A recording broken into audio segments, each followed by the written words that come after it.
우리 그리스도인들에게는 한번 예수님이 거니셨던 이스라엘 땅, 성경의 땅, 성지라고 하는 성경의 땅을 가보는 것이 늘 마음의 소망 중에 하나 있죠. 팔레스타인 전쟁, 그전에는 팬데믹, 그래서 못 간 지가 참 오래됐습니다. 위험하기도 하고.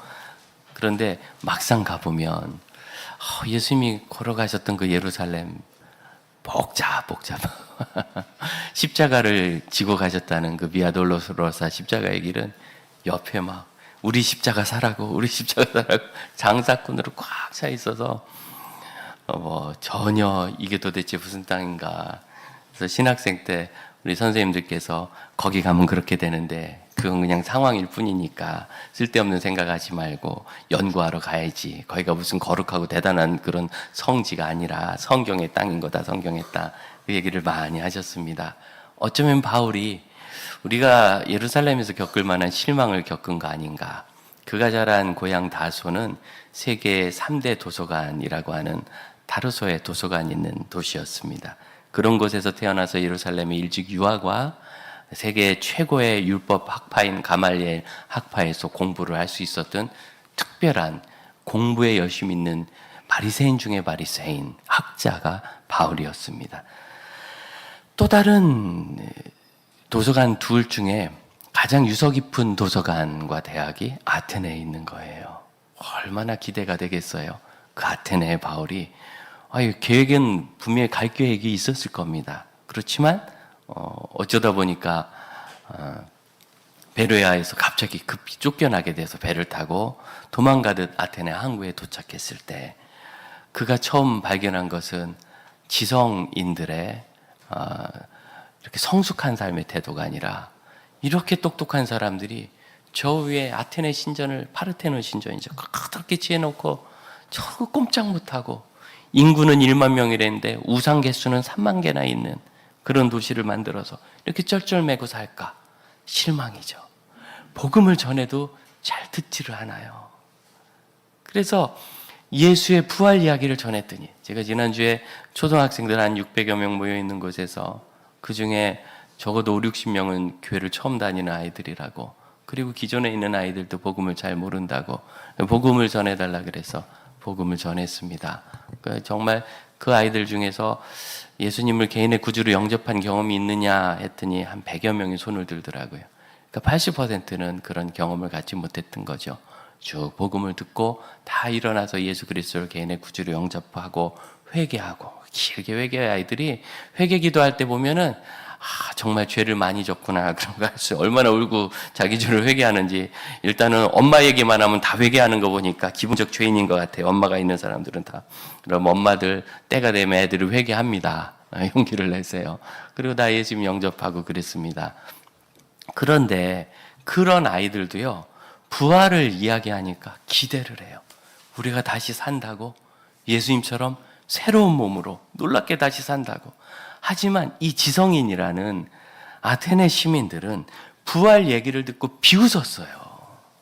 그래서 17장 32절 죽은 자의 부활을 듣고 비웃고, 또 어떤 사람은 이걸 좀 내가 잘 알아봐야 되는가 하는 생각이 들 거예요. 여러분, 이것이 하나님께서 그 문을 두드리시는 거거든요. 아이들에게 복음 전할 땐 그렇습니다.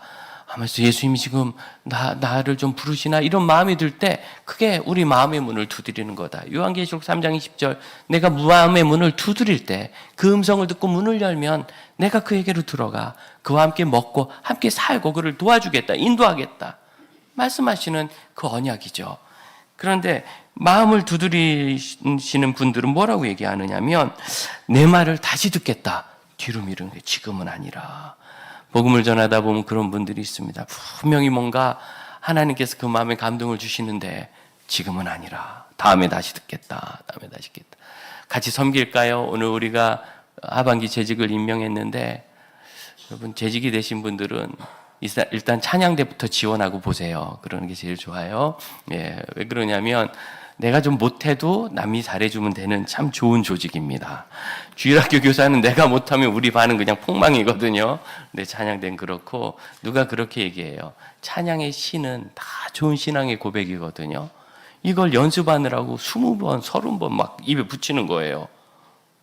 그리고 노래기 때문에 또 외워서 생각도 납니다.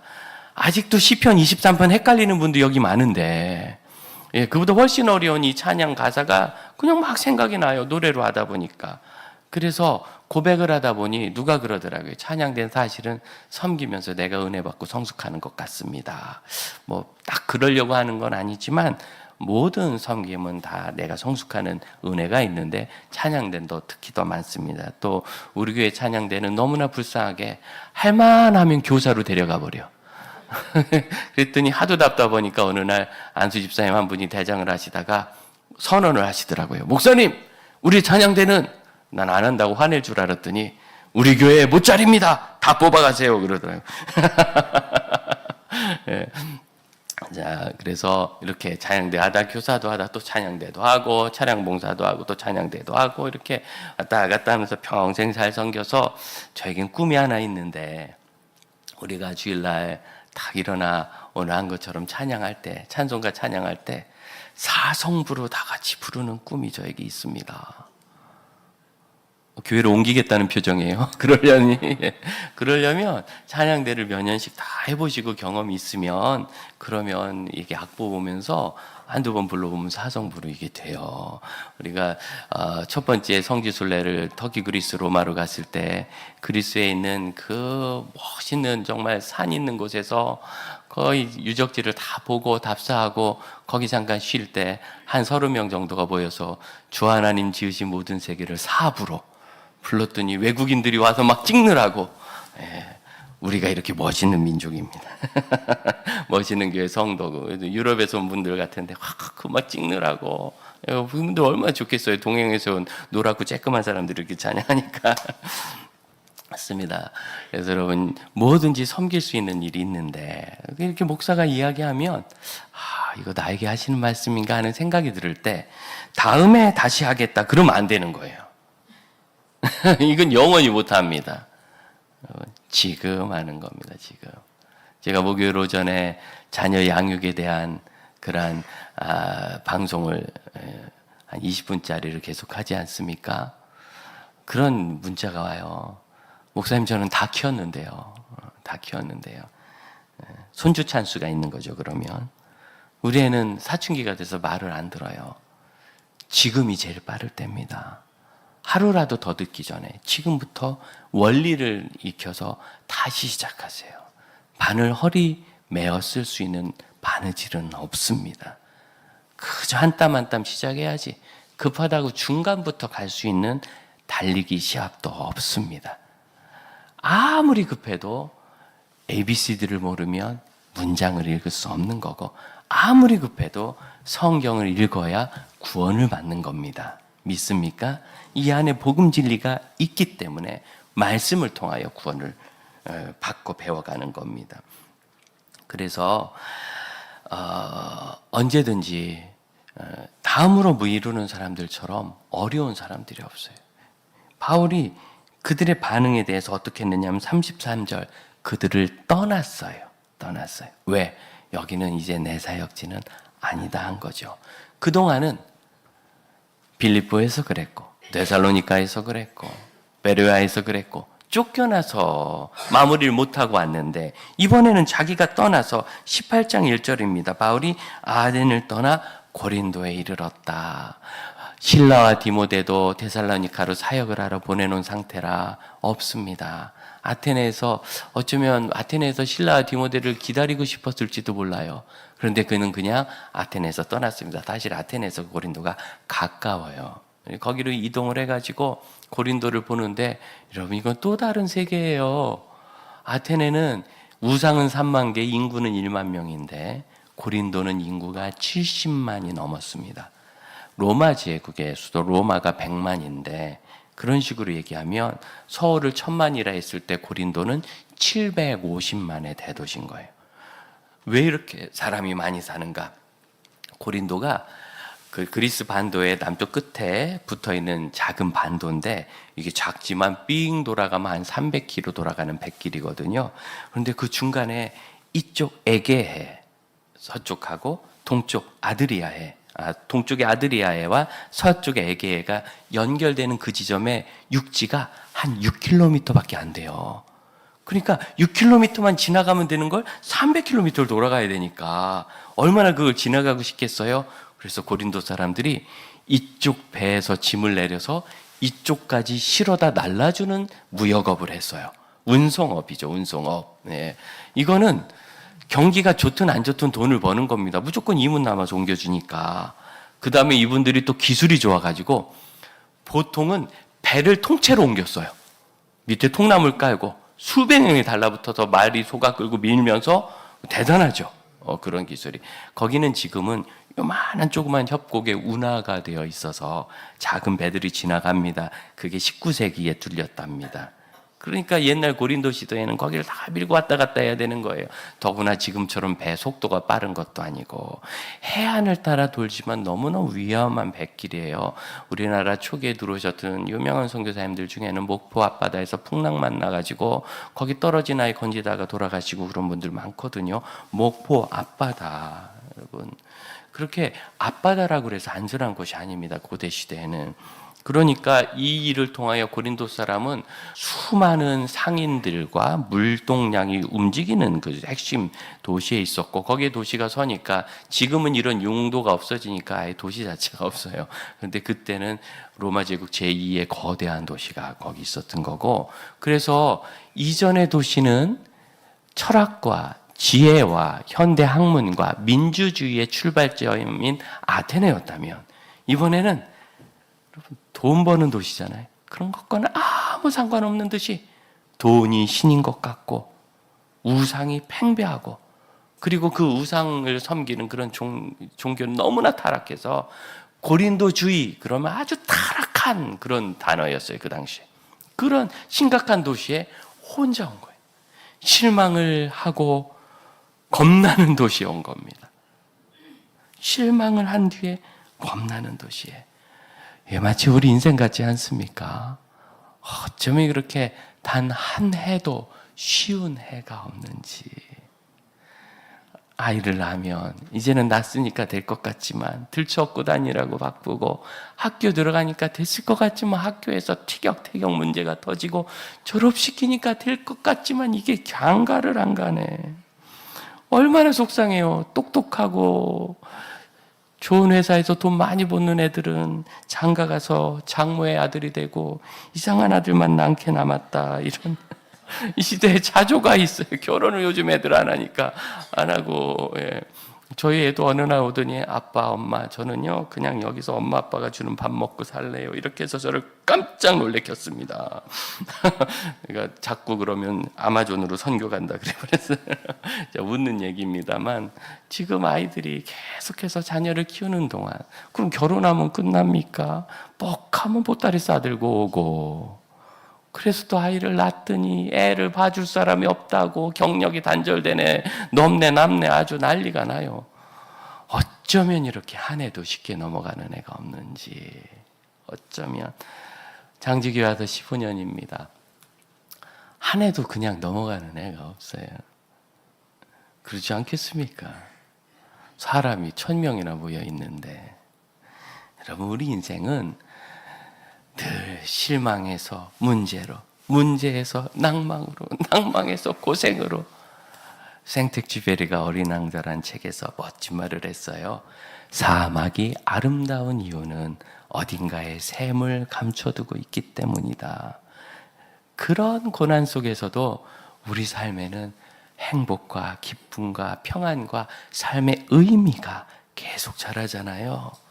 그래서 낭망이라는 것은, 낙심이라는 것은, 실망이라는 것은 누구나 겪겠지만 계속 거기 있을 필요는 없어요.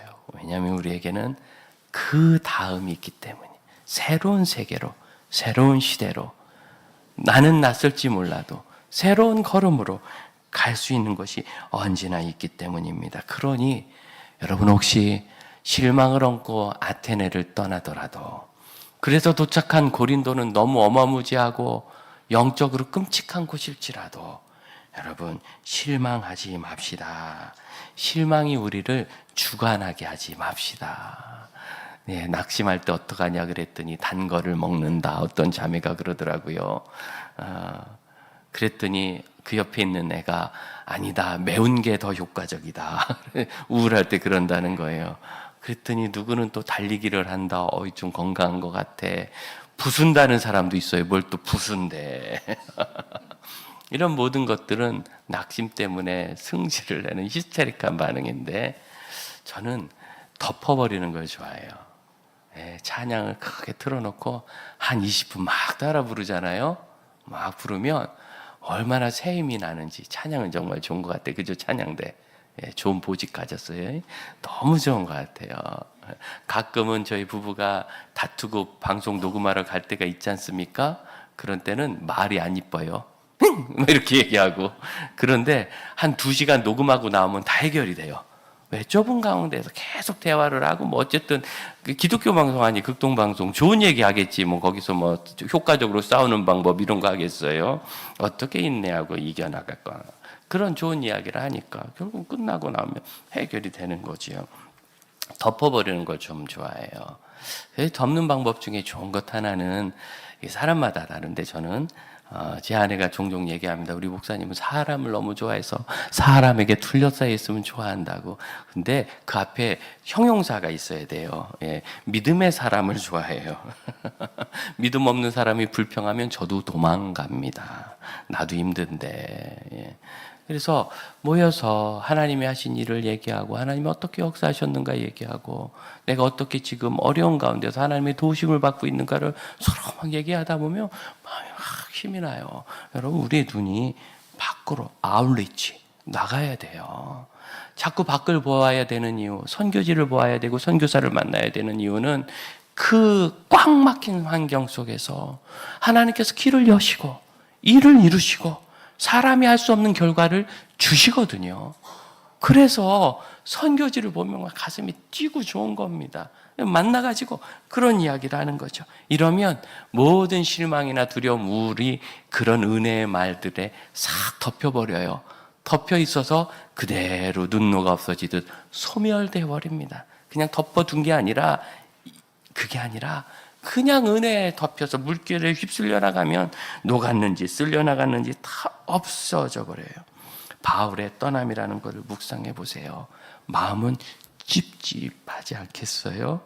그런데 18장 1절 바로 위에 17장 34절을 보면, 그래도 그 아테네에서 몇 사람이 있었다. 그 중에서 아레오바고의 관리 디오누시오. 지금 바울이 아레오바고에서 전도 설교를 했는데 사람들이 비웃고 다음에 듣자 그리고 뒤로 미루고, 그러니까 은혜를 좀 받는 것 같은 사람은 마음을 딱 닫아버리고, 이런 영적인 일에 관심 없고 지식적 교만이 가득 찬 사람은 죽었다 다시 살아났대 하고 비웃었다는 거예요. 아니, 초등학생도 듣고 은혜를 받는 부활의 이야기에 비웃었다는 거예요. 확인도 안 해보고. 수천 명 수만 명의 증인이 있는데, 부활의 증거가 일어나는데 마치 예수님의 나사렛 같지 않습니까? 고향 나사렛에서는 사람들이 믿음이 없어서 소수의 병자를 고치는 것 외에는 아무런 기적도 일으키지 못하셨다. 예수님도 못하는 일이에요. 이제 떠나올 때, 그러면 아테네는 어떡하는가? 디오누시오가, 이 사람은 요셉 말로 아레오바고의 관리, 요셉 말로 아레오바고의 고인물이죠. 떠나지 않고 거기 계속 있는 사람, 언제든지 토론하고 언제든지 사람들을 그리스도께 이끌어줄 수 있는 사람, 그런 좋은 믿음의 동역자를 거기 놔두고, 이제 아테네는 이 디오누시오가 어떤 일을 했는지 정확한 역사는 없지만 초대교회 역사문헌에 의하면 대단한 그런 사역을 아테네에서 하고, 그리고 순교도 한 것으로 그렇게도 적기도 하고 그렇습니다. 그렇게 맡겨졌고, 이제 하나님께서는 바울을 보내신 고린도로 가는 거죠. 이런 식으로 여러분, 때때로 우리가 실망하는 결과를 보고, 제일 중요한 건 나랑 맞지 않는 거죠. 사람은 다 달라요. 사람은 어떤 사람은 큰 결과를 막 내야 되는 사람이 있고, 어떤 사람은 작은 걸 꼬장꼬장하게 해가지고 변화를 일으키는 분이 있어요. 그래서 제가 미련학교 교사들하고 교제할 때, 목사님 자폐 아동들을 가르치는 교사도 2가지 정서가 있는데요. 어떤 분은 막 애들을 데리고 이것도 하고 저것도 하고 해서 막 키워내는 분이 있대요. 그런데 어떤 분은 정말 심각한 아이들을 한 학기에, 예를 들어서 한 학기 수업이 이거래요. 옷의 단추를 잘 끼워요. 이게 한 학기 수업인 거예요. 그러면 동그라미를 보자, 네모를 보자, 동그라미는 부드럽다. 그 다음에 홀, 이런 단추구멍 같은 걸 보고 큰 구멍, 작은 구멍 이런 거 해놓은 다음에 통과시켜 보기, 줄 세워 보기. 이걸 6개월 동안 해요. 예. 딱 내 스타일이야. 그런 표정들이 몇 분 계시네. 예. 그래서 그분은 6개월 지난 다음에 우리 반 애들이 단추를 끼울 수 있게 되었다고. 그러면 열매를 맺어야 되는 분들은 그걸 보고 속이 터져가지고 지금 이 세상에 애는 막 커가는데 겨우 그거에서 어떻게 하느냐? 아니요. 단추를 끼우는 분도 필요하고, 예, 큰 일을 만들어내는 분도 필요해요. 각각 중요한 거예요. 각각. 여러분 보시기에 저는 어떤 사람 같습니까? 막 뭐를 만들어내는 사람 같습니까? 단추 끼우는 사람 같습니까? 저는 두 개 다 합니다. 원래는 저도 결과를 내야 되는 사람이죠. 앉아서 꼼지락거리는 거 못 견딥니다. 그런데 제가 30대 초반에 그 이야기를 미라클 선생님에게 듣고, 아, 그렇구나. 세상에 그렇게 귀한 일이 있는가. 그리고 보니까 나는 그렇게 일일이 하나씩 섬기는 일을 저도 했더라고요. 제자훈련 시작하면 2년씩 하니까 10명하고 둘러앉아가지고 2년씩 꼬박꼬박 양육하면서 그분이 좋은 리더로 설 때까지 단추구멍 세우듯이 좋아하고, 어떤 것 같이 막 나가가지고 작년에 우리 아울리치 합시다, 굿리치라고 합시다. 그러니까 올해는 제가 코빼기도 안 보내고 있어요. 그 일은 그분들이 잘하고 계셔서 제가 가면 방해가 될 것 같아요. 그러지 말자고 막 저는 말리는 스타일이 돼버렸어요. 요즘 감당이 안 돼요. 각자가 하는 겁니다. 각자가. 여러분, 내가 어떤 스타일인지 보셔야 돼요. 사람들에 대해서도 그래요. 어떤 분은 적극적으로 가서 이끌어가는 사람이 있어요. 하자고, 집에 있지 말자고, 나오라고, 뭐 이거 하면 된다고. 제가 좀 그래요. 근데 어떤 분은 이렇게 지켜보고 계속 머릿속으로 생각하는 분도 계세요.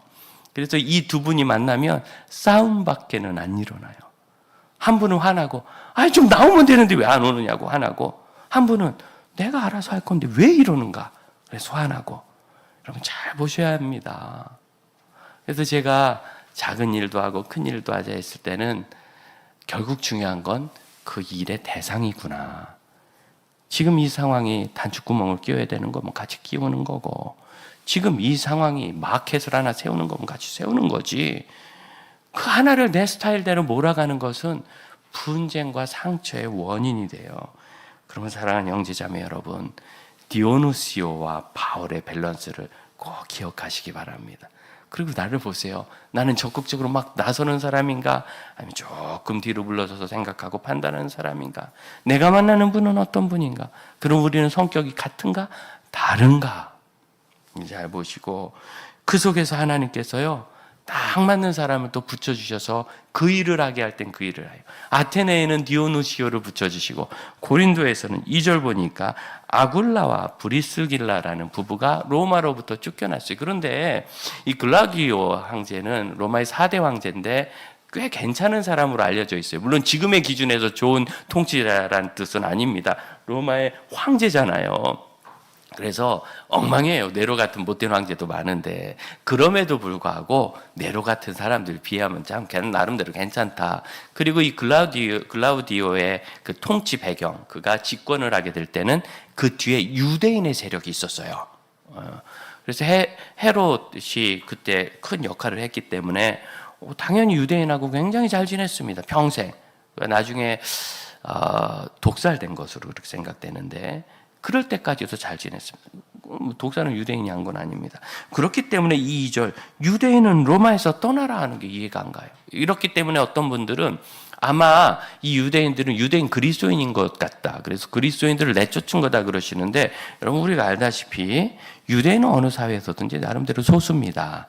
그래서 그리스도인은 유대인보다 이방인이 더 많았어요. 그러니까 여기서 그리스도인을 쫓으려면 그리스도인을 내쫓았다 그래야지, 유대인이라 그러면 주로 쫓겨나가는 건 유대인들입니다. 왜냐하면 유대인들은 그리스도를 좀 덜 믿었거든요. 우리가 계속 봤잖아요, 상대적으로. 그래서 그건 아닌 거예요. 그래서 참 신비한 내쫓음이라, 이런 일이 있긴 있었어요. 그리고 역사적 기록을 보면 의외로 도망가지 않고 거기서 버티고 산 유대인들도 아주 많았습니다. 그럼 왜 아굴라와 브리스길라는 거기서 피해 왔을까요? 잘 모르지만 여러분, 이것이 하나님의 인도입니다. 하나님의 인도하심은 각자의 판단을 존중하시면서 브리스길라와 아굴라는 로마에서 우리가 떠났고 바울은 아테네에서 떠나자 하고 떠나서 비슷한 시기에 그들이 고린도에서 만났고 2절 마지막 보면 바울이 그들 집으로 찾아갔고 3절 생업이 같음으로 함께 일을 했는데 어떤 일을 했는가? 천막 만드는 일. 유대 랍비들은 기술을 다 익혔는데 천막 만드는 기술을 바울이 가졌던 것 같다. 그래서 그들이 같이 일을 하면서 생활비를 벌어서 그러면서 4절 안식일마다 바울이 회당에서 강론하면서 복음을 전했다. 이걸 텐트 메이커라고 지금도 얘기하죠. 자비량 선교사. 그런데 여러분 텐트 메이커가 좋은 선교 방식은 아닙니다. 어쩔 수 없는 차선의 방식입니다. 어떤 경우에 특히 이 시대는 유용한 것이 선교사입니다. 전 복음을 전하러 왔습니다. 라고 해도 들어갈 수 있는 곳이 있어요. 주로 불교권이나 그 다음에 그 외 일반적인 민주적인 국가들은 다 들어갈 수 있습니다. 하지만 주로 독재자들이 있거나 공산당 같은 일당 독재 체제거나 그리고 어떤 그 나라의 배타적 신앙을 가진 집단들이 정권을 잡아서 그것을 박해하면 거기는 그렇게 못 들어가요. 그러면 거기 들어갈 때 제일 좋은 분들이 전문인 선교사예요. 나는 포크레인 하는데 내가 가서 포크레인 사업을 하겠다. 사업을 하면서 현지인들 고용도 하고 임금 싸니까 그래서 그들에게 일자리도 주면서 살면서 자연스럽게 그리스도를 가르쳐서 가까운 어느 지역이든지 교회는 있거든요. 교회 갈 수 있도록 도와주는 것. 이런 것들이 자비량 선교사고 텐트 메이킹입니다. 바울이 이때 자비량 선교한 것을 잘한 일이라고 말하지 않아요. 오히려 고린도서 11장에 보면 뭐라고 얘기하느냐면 고린도 교회 이 시기에 있었던 일을 이렇게 설명합니다. 내가 고린도 교회 당신들을 섬기기 위하여 여러 다른 교회에서 이 사역비 비용을 받은 것은 그들에게서 강탈한 것 같다. 험한 얘기죠. 강탈이라는 단어를 바울이 썼어요. 강도지 됐다는 단어거든요. 내가 너희와 있을 때 비용이 부족했는데 마게도니아의 여러 교회들이 여러 번 헌금을 보내서 부족한 것을 채워줬기 때문에 거기서 사역했고 여러분에겐 내가 돈 받은 것도 없다. 왜? 여러분 그거 싫어하니까. 세상에 빌립보는 조그만 도시예요. 빌립보 교회는 헌금을 보내는데 고린도는 인구 75만의 거대 도시에 교회라고는 이거 하나 있는데 거기에 담임 사역자인 바울은 자기가 다른 도시에서 돈을 받아가지고 살아야 되는 거예요. 여러분, 이게 좋은 일이 아니라는 거예요. 하지만 바울이 그렇게라도 할 수 있었던 것은 브리스길라와 아굴라 부부를 만났기 때문이고, 여러분 이 일은 뭐냐면 어떤 상황이든지 하나님은 함께 할 수 있는 사람을 보내주셔서 용기를 얻게 하신다는 겁니다. 새로운 일을 하나님께서 시작하실 때 그 일의 길을 우리가 어떻게 다 알겠습니까? 그런데 그 길을 따라가면 거기서 하나님이 주시는 좋은 섭리와 공급하심을 경험하게 되는데 그 중에 하나가 브리스길라와 아굴라였고, 여러분 오늘 우리가 주목해서 보고 싶은 말씀은 5절입니다. 실라와 디모데가 마케도니아, 빌립보, 데살로니카, 베로야로부터 내려오매 사람들이 하나님의 말씀에 붙잡혀 유대인들에게 바울이 하나님의 말씀에 붙잡혀 유대인들에게 예수는 그리스도로 밝히 증언하였다. 실라와 디모데를 만났는데 바울이 하나님의 말씀에 붙잡혔답니다.